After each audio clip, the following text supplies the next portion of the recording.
యెహోషువ 1వ అధ్యాయము. యెహోవా సేవకుడైన మోషే మృతి నొందిన తరువాత యెహోవా నూను కుమారుడును మోషే పరిచారకుడునైన యెహోషువకు ఇలాగు సెలవిచ్చెను. నా సేవకుడైన మోషే మృతి నొందెను. కాబట్టి నీవు లేచి నీవును ఈ జనులందరూను ఈ యోర్దాను నది దాటి నేను ఇజ్రాయేలీయులకిచ్చుచున్న దేశమునకు వెళ్ళుడి. నేను మోషేతో చెప్పినట్లు మీరు అడుగుపెట్టు ప్రతి స్థలము మీకిచ్చుచున్నాను. అరణ్యమును ఈ లెబానోను మొదలుకొని మహానది అయిన యూఫ్రటీసు నది వరకును, హిత్తీయుల దేశమంతయు పడమట మహాసముద్రము వరకును మీకు సరిహద్దు. నీవు బ్రతుకు దినములన్నింటను ఏ మనుష్యుడు నీ ఎదుట నిలువలేకయుండును. నేను మోషేకు తోడైయుండినట్లు నీకును తోడైయుందును. నిన్ను విడవను, నిన్ను ఎడబాయను. నిబ్బరము కలిగి ధైర్యముగా నుండుము. వారికిచ్చెదనని నేను వారి పితరులతో ప్రమాణము చేసిన ఈ దేశమును నిశ్చయముగా నీవు ఈ ప్రజల స్వాధీనము చేసెదవు. అయితే నీవు నిబ్బరము కలిగి జాగ్రత్త పడి బహుధైర్యముగా నుండి నా సేవకుడైన మోషే నీకు ఆజ్ఞాపించిన ధర్మశాస్త్రమంతటి చొప్పున చేయవలెను. నీవు నడుచు ప్రతి మార్గమున చక్కగా ప్రవర్తించినట్లు నీవు దాని నుండి కుడికి గాని ఎడమకు గాని తొలగకూడదు. ఈ ధర్మశాస్త్ర గ్రంథమును నీవు బోధింపక తప్పిపోకూడదు. దానిలో రాయబడిన వాటన్నింటి ప్రకారము చేయుటకు నీవు జాగ్రత్త పడునట్లు దివారాత్రము దాన్ని ధ్యానించిన ఎడల నీ మార్గమును వర్ధిల్లా చేసుకొని చక్కగా ప్రవర్తించెదవు. నేను నీకు ఆజ్ఞ ఇచ్చి ఉన్నాను కదా. నిబ్బరము కలిగి ధైర్యముగా నుండుము. దిగులు పడకుము, జడియకుము. నీవు నడుచు మార్గమంతటిలో నీ దేవుడైన యెహోవా నీకు తోడైయుండును.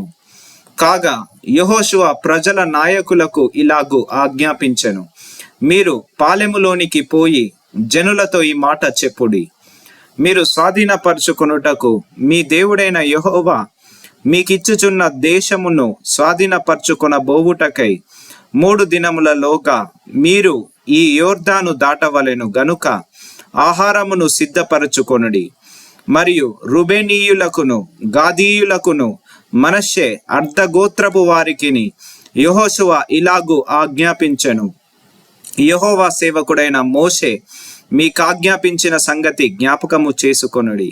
ఎట్లనగా మీ దేవుడైన యెహోవా మీకు విశ్రాంతి కలగజేయుచున్నాడు. ఆయన ఈ దేశమును మీకిచ్చును. మీ భార్యలను, మీ పిల్లలను, మీ ఆస్తియు యోర్దాను అవతల మోషే మీకిచ్చిన ఈ దేశమున నివసింపవలనను గాని పరాక్రమవంతులను శూరులనునైనా మీరందరూ యుద్ధ సన్నద్ధులై మీ సహోదరులకు ముందుగా నది దాటి యెహోవా మీకు దయచేసినట్లు మీ సహోదరులకును విశ్రాంతి దయచేయు వరకు, అనగా మీ దేవుడైన యెహోవా వారికిచ్చు దేశమును స్వాధీనపరచుకొను వరకు మీరును సహాయము చేయవలెను. అప్పుడు తూర్పు యోర్దాను ఇవతల యెహోవా సేవకుడైన మోషే మీకిచ్చిన మీ స్వాస్థమైన దేశమునకు మీరు తిరిగి వచ్చి దాన్ని స్వాధీనపరచుకొందురు. అందుకు వారు, నీవు మాకాజ్ఞాపించినదంతయు మేము చేసేదము. నీవు మమ్మునెక్కడికి పంపుదువో అక్కడికి పోదుము. మోషే చెప్పిన ప్రతి మాట మేము వినినట్లు నీ మాట విందుము. నీ దేవుడైన యెహోవా మోషేకు తోడైయుండినట్లు నీకును తోడైయుండును గాక.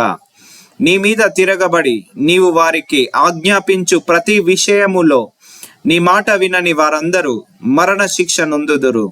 నీవు నిబ్బరము కలిగి ధైర్యము తెచ్చుకొనవలనని యెహోషువకు ఉత్తరమిచ్చిరి.